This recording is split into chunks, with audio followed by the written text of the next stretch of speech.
चंद कला मंच और हरियाणा साहित्य अकादमी की ओर से हरियाणा ही नहीं अपितु पूरे उत्तर भारत में दादा लक्ष्मीचंद का साहित्य के क्षेत्र में क्या योगदान रहा, इस विषय पर इस संगोष्ठी में, इस कार्यक्रम में उपस्थित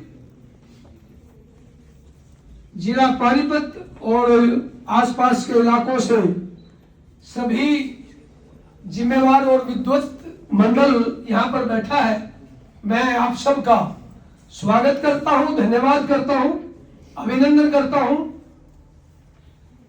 और जो यहाँ पर आर्य कॉलेज के छोटे जो छात्र हैं और महिला मातृशक्ति यहाँ पर बैठी है, मैं आप सबका भी स्वागत करता हूँ, अभिनंदन करता हूँ। और इस कार्यक्रम के संयोजक श्री एडवोकेट वीरेंद्र शर्मा जी, जो इस तरह के कार्यक्रम करते रहते हैं, उनका विशेष तौर से आभार प्रकट करता हूं कि आपने इस उच्च स्तरीय संगोष्ठी में आमंत्रित करके मुझे एक किस्म से आभारी मैं हूं आपका। तो जैसा कि विषय है, एक सुनते थे, पढ़ते थे कि समाज का साहित्य जो है वो दर्पण होता है। मैं इस विषय को, इस बात को साहित्य को दर्पण तक सीमित ना करके मैं समझता हूं कि समाज का दिशा, साहित्य दिशा देता है, ना केवल दर्पण है अपितु दिशा देता है। और इस जो बौद्धिक विरासत है हमारे पास, बौद्धिक धरोहर है समाज की, देश की, प्रांत की, इलाके की, उसको संजो कर रखता है और उस संजोई हुई धरोहर का उपयोग आने वाली संतति करती है। तो ये उसका एक बड़ा, सबसे बड़ा भाग है। इसके आयोजन के लिए मैं आपको बधाई देता हूं। आज जो चर्चा है दादा लक्ष्मीचंद के बारे में, अगर हम इसके इतिहास के ऊपर, समाज, साहित्य और दादा लक्ष्मीचंद की भूमिका के बारे में चर्चा करें तो इतिहास पर हमें नजर दौड़ानी पड़ेगी। मैं 5 मिनट में ही अपनी बात को समापन करूंगा, बड़े विद्वान बैठे हैं। जैसा कि सबको पता है, भारतवर्ष न केवल सोने की चिड़िया थी अपितु विश्व गुरु, बौद्धिक संसाधन में भी विश्व गुरु का स्थान प्राप्त था। लगभग 11वीं शताब्दी, 10वीं और 11वीं शताब्दी के बाद जब मुगल और दूसरे विदेशी आक्रमणकारी ब्रिटिशर से तक इस देश पर हमला किया और इस देश पर कब्जा किया, तो हमारा जहां आर्थिक नुकसान किया, वहां हमारा बौद्धिक नुकसान भी किया, सांस्कृतिक नुकसान भी किया। और स्थिति यहां तक पहुंची कि हमें अपने बौद्धिक स्तर को, साहित्य को के सर्वाइवल करने की दिक्कत आई। शिक्षा के जो केंद्र थे, वहां बहुत बड़ी बड़ी विश्वविद्यालय थे, पूरी दुनिया के छात्र यहां शिक्षा लेने के लिए आते थे, उनका स्तर खत्म कर दिया मध्यकाल में, खासकर 11वीं शताब्दी के बाद। ऐसी हालत में हमारे देश में कबीर, सूरदास, रहीम, मीरा, गुरु नानक, दादू और इस तरीके के बहुत विद्वानों ने यहां जन्म लिया और भारत की बौद्धिक संपदा को बचा करके रखा। उसके बाद जब ब्रिटिशर्स का देश पर आगमन हुआ और पाश्चात्य संस्कृति का प्रभाव भारतवर्ष की जनता के ऊपर अपना रंग दिखाने लगा, ऐसी स्थिति में लोगों को भी चिंता हुई, चिंता स्वाभाविक भी थी कि धन तो पैदा हो सकता है, बौद्धिक संपदा को बचाए रखने का एक बहुत बड़ा, उस समय बच्चों को मैं संबोधित करूंगा, बहुत बड़ा चैलेंज उस समय था।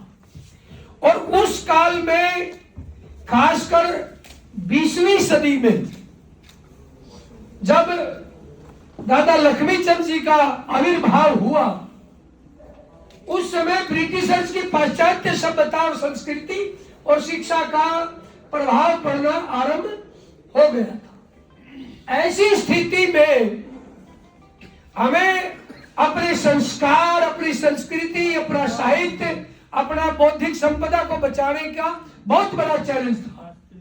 उस समय दादा लक्ष्मीचंद का 1903 में जन्म हुआ, तो मैं कह सकता हूं कि एक बहुत बड़े चैलेंज को उन्होंने स्वीकार किया।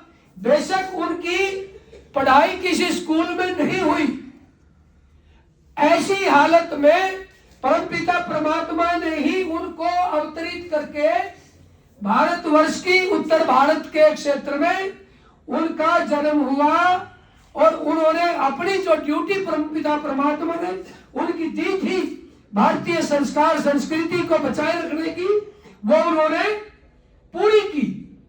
और मात्र 40 साल की उम्र होगी, 42 साल की उम्र में वो चले गए। 15 साल तक तो बच्चा अबोध होता है, सारा ही 20-22 साल में सारा खेल दिखा करके चले गए।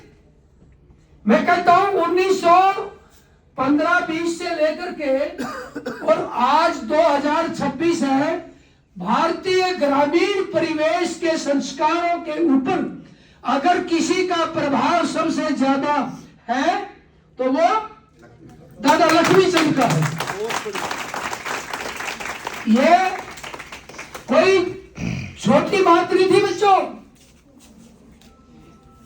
देश को बचाया जा सकता है सेनाओं के जरिए, धन को बचाया जा सकता है कमाई के जरिए, उद्योग के जरिए, खेती के जरिए, व्यापार के जरिए, लेकिन संस्कार, सभ्यता, शिक्षा, साहित्य को बचाना आसान नहीं है। और वो भी उस हालत में जिस हालत के अंदर इस देश के ऊपर चारों तरफ से विदेशियों के आक्रमण हुए और इस देश की हर संपदा को लूटने का, प्रभावित करने का काम चारों तरफ से हुआ। उस स्थिति में, उस काल में, उस आपातकाल में दादा लक्ष्मीचंद ने जो संस्कृति, शिक्षा, संस्कार बचाने का काम किया है, उनको मैं जितना भी नमन करूं उतना कम है। और उनकी जो शैली थी, कोई वेद मंत्र नहीं थे।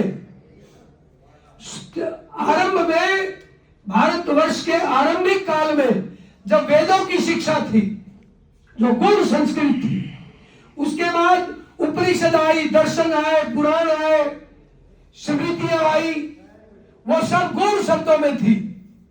उन्हीं शब्दों को, जैसे कि राजेश शर्मा जी ने बताया, उन्हीं शिक्षाओं को, उन्हीं विधाओं को, उन्हीं ज्ञान के भंडार को उन्होंने साधारण जनमानस की भाषा में समझाने का काम किया। उनका एक एक श्लोक, एक एक मंत्र आज हर गांव गांव में, गली गली में कोई व्यक्ति ऐसा नहीं है जो एक दिन में उनके किसी न किसी रूप में दादा लक्ष्मीचंद को याद करता है।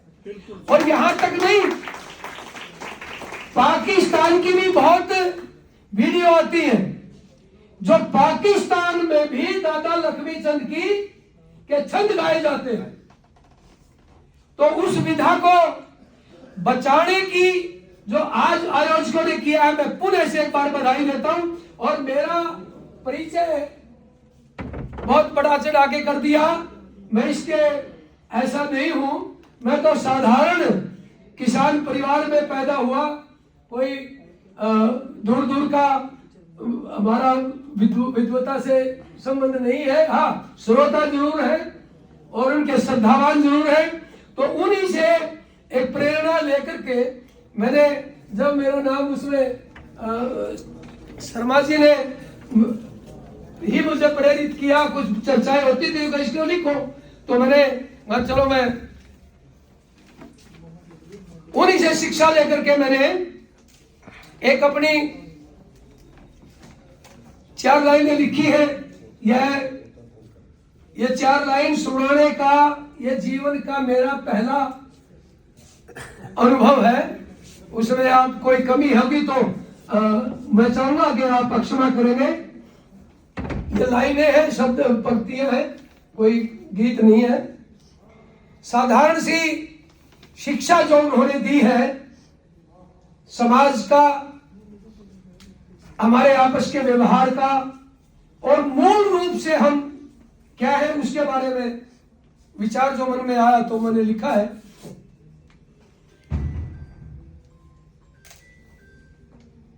तो कुरेद ना मेरे जख्मा ने,